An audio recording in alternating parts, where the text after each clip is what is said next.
Le 30e dimanche du temps ordinaire, année liturgique C, bien-aimé du Seigneur, loué soit Jésus-Christ.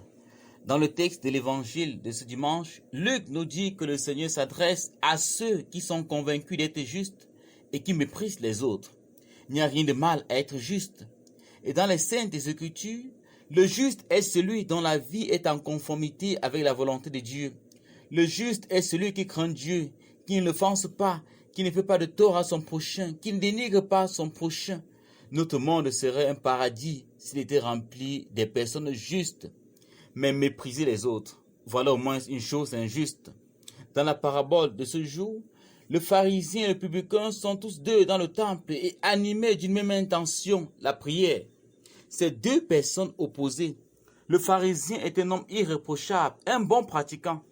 Le publicain, par contre, représente la déchéance morale. Il est méprisé de tous. C'est un bandit, un fraudeur. Et il passe son quotidien à manier la monnaie romaine, c'est-à-dire la monnaie de l'empereur.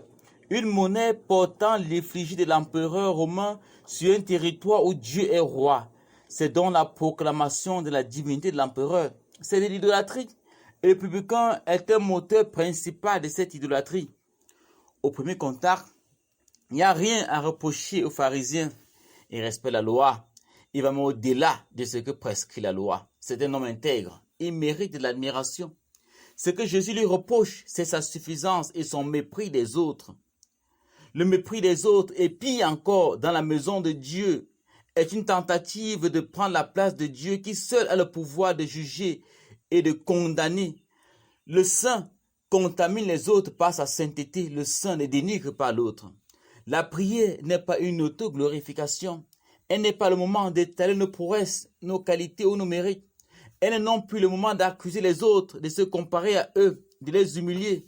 Mais elle est le moment de s'accuser soi-même, de s'humilier devant Dieu, de nous regarder dans le miroir de la sainteté de Dieu et non dans celui du prochain. On ne jauge pas notre degré de sainteté par rapport à celui des autres, car notre sainteté ne se mesure pas à celle du prochain. La mesure de la sainteté n'est pas le prochain, mais Dieu.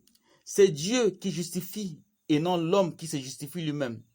La posture de l'homme devant Dieu n'est pas une posture tête haute, mais une posture tête baissée et main à la poitrine, signe de la reconnaissance de notre condition pécheresse, de lamentation, d'imploration de la miséricorde de Dieu.